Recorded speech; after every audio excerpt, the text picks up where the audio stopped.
வணக்கம் மக்களே, welcome to Tamil factory. திடீர்னு ஒரு நாள் உலகமே உறைஞ்சு போகுது. சுத்தி எந்த அசைவுகளும் இல்ல.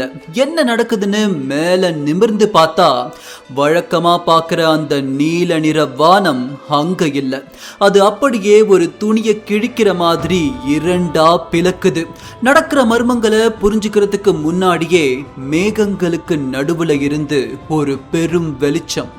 அது 1000 சூரியனை விட பிரகாசமா இருந்துச்சு.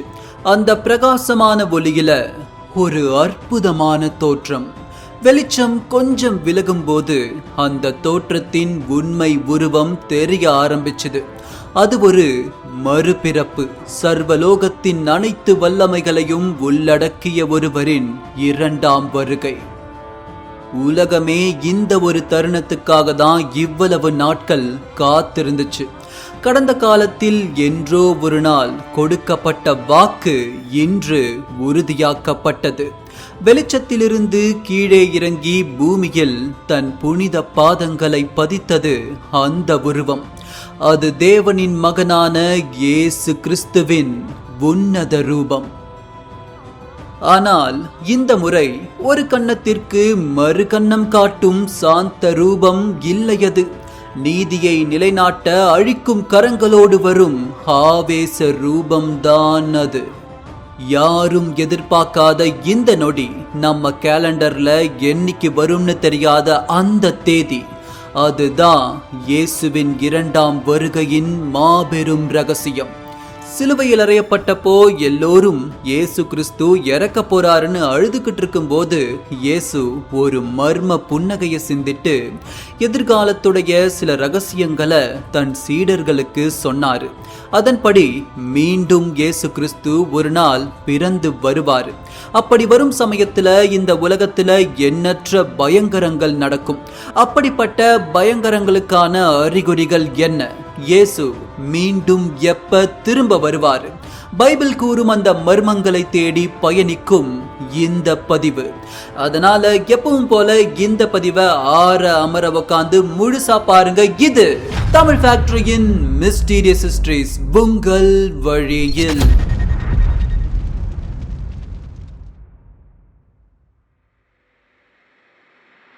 இன்னைக்கு தேதிக்கு உலகத்துல அதிகப்படியான மக்கள் ஃபாலோ பண்ணிக்கிட்டு இருக்கிற மார்க்கம்னா அது கிறிஸ்தவ மார்க்கம் தான். அந்த மார்க்கம் தோன்றுவதற்கு விதையா இருந்தவர் இயேசு கிறிஸ்து. ஆனா நெடுங்காலமா ஒரு பெரிய கான்ட்ரவர்சி இயேசு அப்படிங்கிற பெயர்லயே இருக்கு. இயேசு இந்த பெயருக்கு இன்னொரு மாற்றா வருவது ஈசா. இயேசு ஈசா ரெண்டுத்துக்கும் பெயரின் உச்சரிப்பு எவ்வளவு ஒத்து போகுது பாருங்க. விஷயம் என்னன்னா, கிறிஸ்தவத்திலிருந்து சில அடிப்படை கூறுகளை எடுத்துக்கிட்டு உருவாக்கப்பட்ட இஸ்லாமிய மதத்துல இயேசுவை ஈசான்னு அழைக்கிறாங்க. குரான் குறிப்பா இவரை ஈசா அலைஹிஸ்லாம் அப்படின்னு அழைக்குது. ஆனா குரான்ல இருக்கிற பிரச்சனை என்னன்னா, கிறிஸ்தவர்கள் மாதிரி இயேசுவை அதாவது ஈசாவை குரான் பிரதான கடவுளா சொல்வது கிடையாது. உருவமற்ற கடவுளாவும் அதே நேரம் ஒரே கடவுள் அப்படிங்கிற அடிப்படையை கொண்டது இஸ்லாம். அதனால நபிகள் மாதிரி ஈசாவை ஒரு இறை தூதரா தான் குரான் சொல்லுது. ஆனா எப்படி பார்த்தாலும் இயேசுவும் சரி ஈசாவும் சரி இருவரும் ஒருத்தர் தான். ஆனா இது இதோட முடியல. அதுக்கு அடுத்து மேலும் ஒரு வார்த்தையை சேர்க்கும் போதுதான் சர்ச்சைகள் உச்சத்தை தொடுது. இயேசு ஈசா ஈசன். ஆமா, இந்து புராணத்துல வர்ற சிவபெருமானான ஈசனும் இயேசுவும் ஒருத்தர் தான் அப்படின்னு ஒரு பெரிய மர்மம் ரொம்ப நாளா இருக்கு. ஏன் நம்மளுடைய பதிவுகள்லயே நிறைய பேருடைய கமெண்ட்டை பார்க்கும்போது இயேசுவும் ஈசனும் ஒருத்தர் தான்னு பதிவு செஞ்சிருக்காங்க. ஒரே கடவுள் அப்படிங்கிற கருத்தாக்கத்தின் அடிப்படையில இவங்க 3 பேரும் ஏன் ஒரே நபரா இருக்கக்கூடாதுன்னு பெரும் கேள்விகள் நமக்கு எழுது. இந்த கேள்விக்கு பதில சொல்லணும்னா அது இந்த பதிவுடைய போக்கையே மாத்திடும். அதனால இந்த சர்ச்சைக்கு ஆதார ரீதியான பதில தெரிஞ்சுக்கணும்னு நீங்க விருப்பப்பட்டீங்கன்னா கீழே கமெண்ட் செக்ஷன்ல சொல்லுங்க. வரலாற்றின் துல்லியத்தன்மை மாறாம அந்த மர்மங்களை சீக்கிரம் நாம கட்டவிழ்ப்போம். இயேசு அவர்களுடைய வாழ்க்கை பயணத்தை நாம பார்த்தாதான் அவர் சொன்ன அந்த தீர்க்க தரிசனத்துக்குள்ள நாம நுழைய முடியும். அவர் பிறப்பை தேடி நாம பயணம் செய்வோம். இயேசு பிறக்கும்போது ஒரு கிறிஸ்தவரா பிறக்க கிடையாது. இதை கேட்கும்போது நிறைய பேருக்கு ஆச்சரியமா இருக்கலாம். தொடர்ந்து கவனிங்க. இந்த கதை சுமார் 2000 ஆண்டுகளுக்கு முன்னாடி நம்மள கூட்டிட்டு போகுது. மத்திய கிழக்கு நாடுகள் ரோமானியர்களுடைய ஆட்சிக்கு கீழே இருந்த ஒரு காலகட்டம் அது. ரோமானிய கலாச்சாரம் மற்றும் அரசியல் சூழல்ல ஜுதேயா அப்படிங்கிற ஒரு சின்ன மாகாணத்துல ஒரு யூதரா இயேசு பிறக்கிறாரு. அவருடைய பிறப்பே ஒரு அற்புத நிகழ்வு. உண்மையை சொல்ல போனா இயேசு ஒரு மனிதரே கிடையாது. அவர் அதற்கும் மேல. ஒரு நாள் தேவனின் ஆசீர்வாதத்தால கன்னி மரியாள் கர்ப்பம் தரிக்கிறாங்க. மரியாளுடைய கணவரான ஜோசப் கடும் அதிருப்தி கொண்டாரு. அந்த கரு தன்னுடைய வாரிசு இல்லைன்னு அவருக்கு நல்லாவே தெரியும். அப்போ கடவுளின் செய்தியை தேவதை கேப்ரியல் ஜோசப் அவர்களுக்கு சொன்னாங்க. பிறக்க போற அற்புதத்தை பத்தி அவருக்கு விவரிச்சாங்க. இதன் பிறகுதான் ஜோசப்புக்கு உண்மை புரிய வருது. பெத்லகேம்ல கன்னி மரியாள் அவர்களுக்கும் ஜோசப்புக்கும் மகனா பிறந்தாரு இயேசு பிரான். குழந்தை பருவத்துல நசரேத் அப்படிங்கிற ஊருக்கு போய் இயேசுவை அவங்க அங்க வளர்க்க ஆரம்பிச்சாங்க. சரியா இயேசு அவர்களுக்கு 12 வயதாகும் போது அவர் கதையில இருந்து காணாம போறாரு. அதன் பிறகு 30 வயதுக்கு மேலதான் மீண்டும் அவருடைய பயணம் பைபிள்ல விரிவா சொல்லப்படுது. இடைப்பட்ட அந்த 18 வருடங்கள் அவர் எங்க போனாருங்கிறது இன்னைக்கு வரைக்கும் பெரும் மர்மம். அந்த 18 வருடங்கள் அவர் இந்தியாவுக்கு வந்து ஆன்மீக ஞானம் அடைந்ததாகவும் சொல்லப்படுது. சில குறிப்புகள்ல 30 வயது வரைக்கும் தன் தந்தையோட அவர் தச்சரா வேலை செஞ்சாருன்னு சொல்லப்பட்டிருக்கு. ஆனா அது உறுதியான ஆதாரம் கிடையாது. இந்த 30 வயதுக்கு மேலதான் இயேசு அவர்களுடைய வாழ்க்கையில பல திருப்பு முனைகளும் பல சம்பவங்களும் நடக்குது. அடுத்த 3 வருஷத்துல இயேசு தனது 12 சீடர்களோட இணைஞ்சு யூத தேசம் முழுவதும் பயணம் செய்றாரு. அந்த பயணத்துல இயேசு கிறிஸ்து செய்த அற்புதங்கள் ஏராளம். ஒரு திருமண வீட்டுல திராட்சை ரசம் தீர்ந்து போன போது வெறும் தண்ணீரை திராட்சை ரசமா மாத்துறாரு. சீறி பாய்ந்த புயலையும் கொந்தளித்த கடலையும் பார்த்து அமைதியாயிரு அப்படின்னு அவர் சொன்ன ஒரே வார்த்தையில அந்த நொடியே கடல் கண்ணாடி போல அமைதியாகுது. நள்ளிரவில் கடல் அலை மேல தரை மேல் நடக்கிற மாதிரி நடந்து தன் சீடர்களை வியக்க வைக்கிறாரு. பிறவி குருடனுக்கு தன் உமிழ் நீரை மண்ணோடு குழைச்சி எடுத்து அதை கொண்டு அவனுக்கு பார்வை கொடுக்கிறாரு. தீராத தொழுநோயாளியை தொட்டு அவன் நோயை போக்குறாரு. 12 வருடமா இரத்தப்போக்குனால அவதிப்பட்ட ஒரு பெண்ணுக்கு இவருடைய ஆடையின் நுனிய தொட்டது மூலமா நோயில் இருந்து அவங்களுக்கு மோட்சம் கிடைக்குது. வெறும் 5 அப்பங்கள் மற்றும் 2 மீன்களை வைத்து 5000 ஆண்களுக்கும் பெண்களுக்கும் வயிறார உணவு கொடுக்கிறாரு. மீதமுள்ள துண்டுகளை சேர்த்த போது அந்த அப்பங்கள் 12 கோடைகளா நிறைஞ்சிருந்துச்சு. இறந்து 4 நாட்களாகி உடல் அழுகத் தொடங்கிய நிலையில கல்லறையில் வைக்கப்பட்டிருந்த லாசருடைய உடலுக்கு உயிர் கொடுக்கிறாரு. இப்படி இயேசு கிறிஸ்து செய்த அதிசயங்களை ஒண்ணா விவரிச்சு சொன்னா எழுதப்படும் புத்தகங்கள் இந்த உலகம் கொள்ளாதுன்னு பைபிளுடைய அதிகாரம் சொல்லுது. இவ்வளவு அதிசயங்களை நிகழ்த்திக்கிட்டே அவர் போதித்த வார்த்தைகள் அந்த காலத்துல மிகவும் வித்தியாசமாகவும் அதிகாரத்துல இருந்த யூத மத போதகர்களுக்கு சவாலாவும் இருந்துச்சு. அன்பு, மன்னிப்பு மற்றும் ஒற்றுமை, இதை மட்டுமே இயேசு கிறிஸ்து வலியுறுத்தினாரு. உன்னை நேசிப்பது போல உன் அயலானையும் நேசி அப்படிங்கிறது தான் அவருடைய முதன்மையான போதனையா இருந்துச்சு. இப்பதான் கதை வேறு கோணத்துல பயணிக்குது. அவர் செல்வாக்கு அதிகரித்த காலகட்டத்துல அதே நேரத்துல அவருக்கு எதிரான சக்திகளும் உருவாச்சு. இயேசு கிறிஸ்துவுடைய செயல்பாடுகள் குறிப்பா யூத ஆலயங்கள்ல வியாபாரம் செஞ்சுக்கிட்டு இருந்த மத போதகர்களை அது வெளியேற்றியது. மேலும் அங்க இருந்த மத தலைவர்களுக்கு இது கடும் கோபத்தை உண்டாக்குச்சு. அந்த மத தலைவர்கள் இயேசு கிறிஸ்துவ ஒரு கலகக்காரர்னும் ரோமானிய அதிகாரத்துக்கும் சமூக ஒழுங்குக்கும் சீர்கேடு விளைவிப்பவர்னும் சித்தரிக்கிறாங்க. யூதர்களின் ராஜான்னு தன்னைத்தானே இயேசு கிறிஸ்து சொல்லிக்கிறதாவும் சொல்லி அவர் மேல குற்றம் சாட்டி ரோமானிய ஆளுநர் போன்டியஸ் பிலாட்டை முன்னாடி அவரை விசாரணைக்கு இழுத்துட்டு போறாங்க. இறுதியில அந்த ரோமானிய அதிகாரி மிக கொடூரமான தண்டனை முறையான சிலுவையில் அறையும் தண்டனைய இயேசு கிறிஸ்துவுக்கு கொடுக்கிறாரு. அந்த தண்டனையில இந்த உலகத்துக்கே பாவ மன்னிப்பு கொடுக்க வந்த இயேசு கிறிஸ்துவ குறுக்காக வைக்கப்பட்ட மரப்பலகையில கைகளையும் கால்களையும் ஆணி அடித்து தூக்கி நிறுத்துறாங்க. இதன் பிறகு அந்த சிலுவையிலேயே இயேசு தன் உயிரை விடுறாரு. ஆனா இதுக்கப்புறம் தான் பெரிய அதிசயம் நடந்துச்சு. சரியா 3வது நாள் மீண்டும் உயிர்த்தெழுந்த இயேசு கிறிஸ்து தன் பிதாவான தேவனோடு போய் ஐக்கியமாகிறாரு. இப்படி மீண்டும் அவர் உயிர்த்தெழுந்து விண்ணுலகம் போனார் என்பது கிறிஸ்தவர்களுடைய அடிப்படை நம்பிக்கை.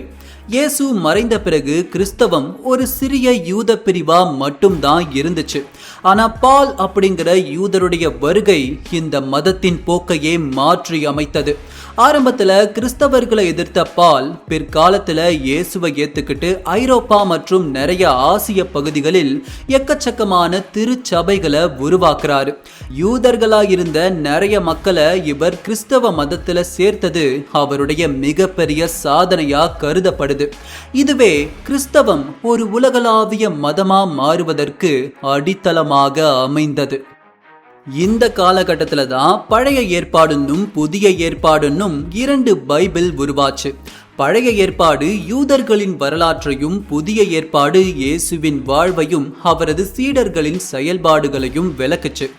இப்படிதான் யூத மதத்தில் இருந்து கிறிஸ்தவம் தனியாக பிரிந்து ஜீசஸை வழிபடக்கூடிய கிறிஸ்தவ மதம் உருவாச்சு. இப்போ காட்சிகளை மீண்டும் நாம கொஞ்சம் பின்னோக்கி எடுத்துட்டு போவோம்.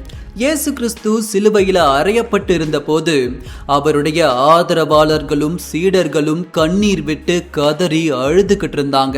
தலையில முள்கிரீடம், உடலெங்கும் ரத்தம். ரோமானியர்கள் ஈட்டியை கொண்டு அவர் உடலை ஆங்காங்கே குத்திக்கிட்டு இருக்காங்க. அப்பவும் தன்னுடைய வேலையில இருந்து நம்பிக்கை இழந்தவர்களுக்கு நம்பிக்கை கொடுப்பதிலிருந்து அவர் பின்வாங்கவே இல்லை. கவலைப்படாதீர்கள், மீண்டும் நான் பிறந்து வருவேன் அப்படின்னு ஒரு பெரும் நீண்ட தீர்க்க தரிசனத்தை அவர் சொல்ல ஆரம்பிச்சாரு. அந்த தீர்க்க தரிசனங்கள் நடக்கும்போது மீண்டும் இயேசு கிறிஸ்து திரும்ப வருவார் என்பது பைபிள் சொல்லும் வாக்கு. இயேசு கிறிஸ்து சொன்ன அந்த தீர்க்க தரிசனங்களை இப்ப நாம விரிவா பார்ப்போம். இன்னொரு முக்கியமான விஷயம், இப்ப நாம சொல்ல போற அறிகுறிகள் எல்லாம் உலக அழிவோடு தொடர்புடையது. பைபிளும் அதை தான் சொல்லுது. அப்படி பைபிள் சொல்லக்கூடிய அறிகுறிகளை நிகழ்காலத்துல இருக்கிற ஆய்வாளர்கள் நிகழ்கால சம்பவங்களோடு ஒப்பிட்டு சில கருத்துக்களை சொல்றாங்க. அததான் இப்ப நாம விரிவா பார்க்க போறோம். இயேசு கிறிஸ்து சொல்லக்கூடிய முதல் அறிகுறி, யுத்தங்களையும் யுத்தங்களின் செய்திகளையும் மட்டுமே மனித காதுகள் கேட்கும். இதுக்கு ஆய்வாளர்கள் சொல்லக்கூடிய பதில், போன டிகேடை விட இந்த டிகேட்ல பாருங்க, முடியாம தொடரும் ரஷ்யா போர். மிடில் ஈஸ்ட் பக்கம் சொல்லவே வேணாம், எப்போதும் போர் அபாயம். மறுபக்கம் சீனாவும் தைவானும். இப்படி உலகமே ஒரு வெடிமருந்துக்கு மேல உட்கார்ந்துகிட்டு இருக்கு. ஆனா கவனிச்சு பாத்தீங்கன்னா இது வெறும் பழைய காலத்து வாள் சண்டை கிடையாது. இன்னைக்கு இருக்கிற நியூக்ளியர் மிரட்டல் தான் இயேசு சொன்ன அந்த யுத்த ரகசியங்கள்.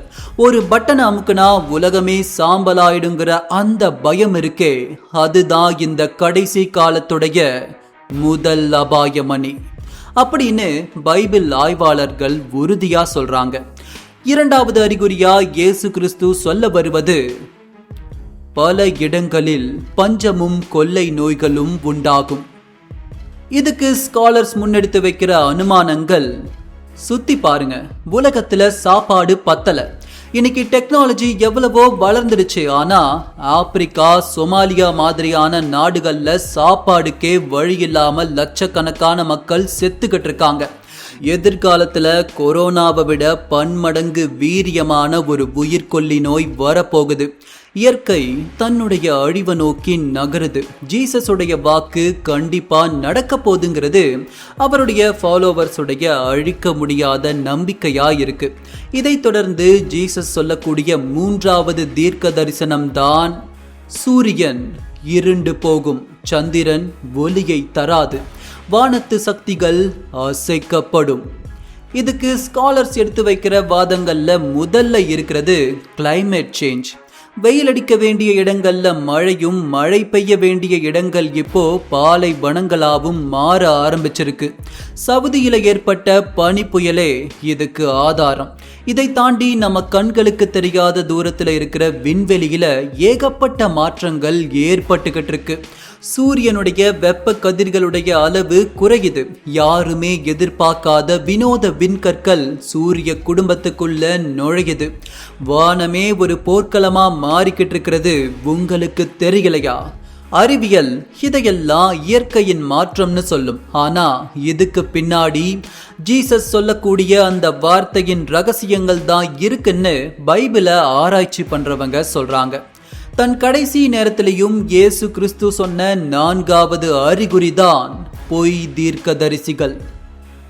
பலர் என் பெயரால் வந்து நான் இயேசு கிறிஸ்து என்று சொல்லி பலரை ஏமாற்றுவார்கள். இன்னைக்கு தேதிக்கு கடவுள் இருக்காருன்னு சொல்றவங்களை விட நான் தான் கடவுள் அப்படின்னு சொல்றவங்களுடைய எண்ணிக்கை அதிகமாகிடுச்சு. எத்தனையோ பேர் கடவுளின் அவதாரம்னு தன்னைத்தானே சொல்லிக்கிட்டு லட்சக்கணக்கான மக்களை தங்களுக்கு பின்னாடி இழுக்கிறாங்க. ஆன்மீகம் வியாபாரம் ஆயிடுச்சு. எது உண்மை எது பொய்ன்னு வித்தியாசம் கண்டுபிடிக்க முடியாம மக்கள் தவிக்கிறாங்க. இந்த பொய்யான குருமார்கள் அதிகரிக்க நிஜமான இறைவனின் மகன் எங்கள் இயேசு திரும்ப வருவாருங்கிறது கிறிஸ்தவர்களுடைய ஆழமான நம்பிக்கை. அடுத்து 5ஆம் தீர்க்க தரிசனம் அறிவின் உச்சம். முடிவு காலத்தில் அறிவு பெருகும். மனிதர்கள் இங்கும் அங்குமாக ஓடித் திரிவார்கள். இதுக்கு ஸ்காலர் சொல்ற பதில் யோசிச்சு பாருங்க. கடந்த 100 வருஷத்துல மனுஷன் அடைஞ்ச வளர்ச்சி அதுக்கு முன்னாடி இருந்த 2000 வருட வளர்ச்சியை விட 100 மடங்கு அதிகம். அளவுக்கு மிஞ்சினா எதுவும் நல்லதுக்கு இல்லை. விரல் நுனியில இன்னைக்கு எல்லாமே நடக்குது. எதிர்காலத்துல அந்த விரல் நுனி அசைவு போதும் இந்த உலகத்தை சின்ன பின்னமாக்க. அந்த அறிவு உலகத்தை அழிக்க போற ஆயுதங்களை உருவாக்கும். அறிவு பெருகும் அந்த முடிவு காலத்துல நிம்மதி இழந்து, தூக்கம் இழந்து, உயிரை காப்பாத்திக்க மனிதர்கள் ஓடி திரிவாங்க. அடுத்து 6ஆம் அறிகுறி உலகம் முழுக்க பரவும் ஒரு செய்தி. ராஜ்யத்தின் இந்த அழைப்பு பூமியெங்கும் பிரசங்கிக்கப்படும். அப்போது முடிவு வரும். இதுக்கு ரிசர்ச்சர்ஸ் சொல்ற பதில், முடிவு காலம் நெருங்கும் போது உலகத்தில் இருக்கிற எல்லா மதத்தினருக்கும், எல்லா மனிதர்களுக்கும், இன மத நிற கலாச்சார வேறுபாடு இன்றி அனைவருக்கும் ஒரு கடைசி அழைப்பு கடிதம் போகும். அதில் இயேசுவின் வருகைக்கான ரகசியங்கள் அடங்கி இருக்கும். இது இந்த உலகத்துக்கே ஒரு செய்தியா இருக்கும். உலக மக்கள் அனைவருக்கும் இமைக்கும் நொடியில அந்த செய்தி பரவும். எதிர்காலத்துல இருக்க போற தொழில்நுட்ப ரகசியங்களை முன்பே அறிந்துதான் அதன் அடிப்படையில் தான் தன் வருகைய உலகம் அறியும்னு இயேசு சொல்லி இருக்காரு. கடைசியா 7வது தீர்க்க தரிசனம் அத்திமரம்.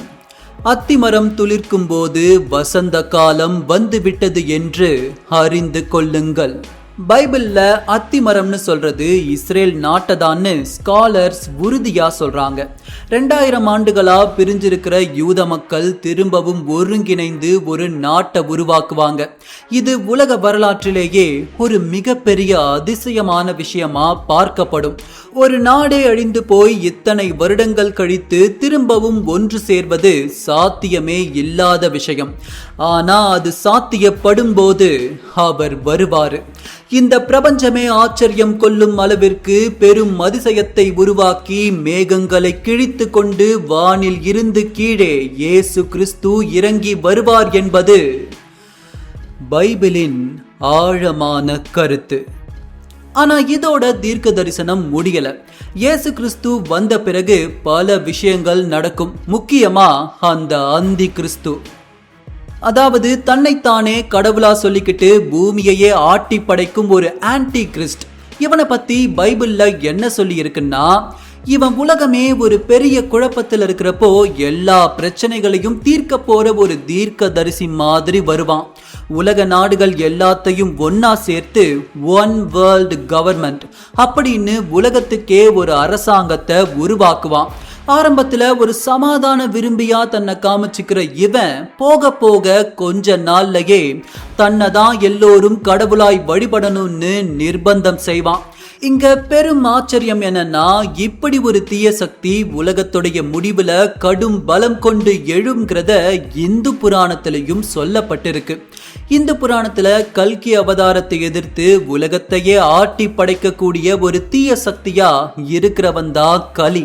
இந்த கலியை அழிக்க தான் முக்கியமான அவதாரம் எடுக்கிறாரு கல்கி.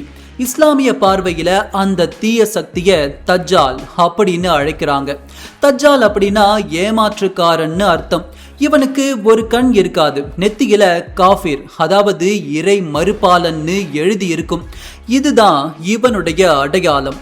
இந்த உலகத்தை கீழ்மட்டம் வரைக்கும் போய் ஏமாற்றி தன்னை கடவுள்னு எல்லா இடத்துலையும் இவன் நிறுவுவான். இவன் கையில எல்லா அதிகாரங்களும் இருக்கும். செத்தவங்களை எழுப்புறது, வானத்திலிருந்து மழைய வரவழைக்கிறதுன்னு பல மாய மந்திரங்களை செஞ்சு மக்களை மயக்குவான்னு இஸ்லாமிய மார்க்கம் சொல்லுது. இப்படி எல்லா மார்க்கமும் ஒரு பொதுவான எதிரிய காமனா சொல்றது பெரும் மர்மமா இருக்கு. சரி, பைபிள் சொல்வது படி பார்த்தோம்னா இவனுடைய ஆட்சி காலத்துல ஒரு முத்திரையை இவன் கொண்டு வரான். அது ஒரு ரகசிய எண் 666. அந்த காலகட்டத்தில் இந்த ரகசிய முத்திரை இல்லாதவங்க யாரும் எதையும் விற்க முடியாது, எதையும் வாங்கவும் முடியாது. இன்னைக்கு நாம பயன்படுத்துற டிஜிட்டல் கரன்சி மாதிரி அந்த காலகட்டத்தில் இந்த 666 தான் காசை விட மிகப்பெரிய முக்கியமான குறியீடா இருக்கும். இந்த குறியீடை ஏத்துக்கிட்டவங்க, அதை வச்சிருக்கிறவங்க தான் வாழவே முடியும். இப்படி உலகத்தையே ஆட்டி படைக்கக்கூடிய அந்த அந்தி கிறிஸ்துவ இயேசு தன்னுடைய 2ஆம் வருகையின் போது ஒண்ணுமில்ல, தன் சுவாசத்தின் பலத்தாலேயே அழிச்சிடுவாருன்னு பைபிள் சொல்லுது. இதை இஸ்லாமிய நம்பிக்கைகள் என்ன சொல்லுதுன்னா, ஈசா வானத்திலிருந்து இறங்கி வந்து லூத் அப்படின்னு சொல்லப்படுற இடத்துல வச்சு தஜ்ஜால தன் ஈட்டியால கொன்னு அழிப்பாருன்னு சொல்லுது. இந்த இடத்துல 2 நம்பிக்கைகளும் ஒரே புள்ளியில் இணைவது இன்னொரு மர்மம். இதன் பிறகு உலகத்தில் இருக்கிற அனைத்து தீய சக்திகளையும் அழிச்சு அழியாத அரசனாய் இயேசு கிறிஸ்து இருந்து இந்த உலகத்தை 1000 ஆண்டுகள் ஆட்சி செய்வாராம். இப்படி 2ஆம் வருகைக்கு பின் நடக்கக்கூடிய விஷயங்களை த புக் ஆஃப் ரிவீலேஷன் நமக்கு விளக்குது. அதன்படி 1000 ஆண்டுகள் ஆட்சி முடிந்ததும் சாத்தான முற்றிலுமா தோற்கடிச்சு அக்கினி கடலில் இயேசு தள்ளுவார். அதுக்கப்புறம் இப்ப இருக்கிற பூமியும் வானமும் அழிஞ்சு போகும். கடவுள் மீண்டும் ஒரு புதிய வானத்தையும் பூமியையும் உருவாக்குவாரு. இது இப்ப இருக்கிற உலகத்தை போல அழியக்கூடியதா இருக்காது. இது பாவமோ சாபமோ இல்லாத ஒரு தூய்மையான இடமாக இருக்கும். வானத்திலிருந்து ஒரு பெரும் நகரம் பூமிக்கு இறங்கி வரும். அந்த இடத்துல கடவுள்களும் மனிதர்களும் இணைந்து ஒன்றாக வாழ்க்கையை நடத்துவாங்க. அது புதிய எருசலேமாக அழைக்கப்படும். அங்க மரணம் இருக்காது, தூக்கம் இருக்காது, அழுகை இருக்காது, சந்தோஷம் மட்டும் நிறைஞ்சிருக்கும். இயேசு கிறிஸ்து என்னென்னைக்கும் ஒரு அரசராய் இருப்பாரு. அவருடைய விசுவாசிகள் அனைவரும் அழியாத உடல் பெற்று கடவுளோடு என்னென்னைக்கும் வாழ்க்கையை நடத்துவாங்க. நாம கற்பனை செஞ்சு பார்க்க முடியாத ஒரு உன்னதமான மகிழ்ச்சியில உலகம் இருக்கும் அப்படின்னு சொல்லி பைபிளுடைய வார்த்தைகள் முடியுது.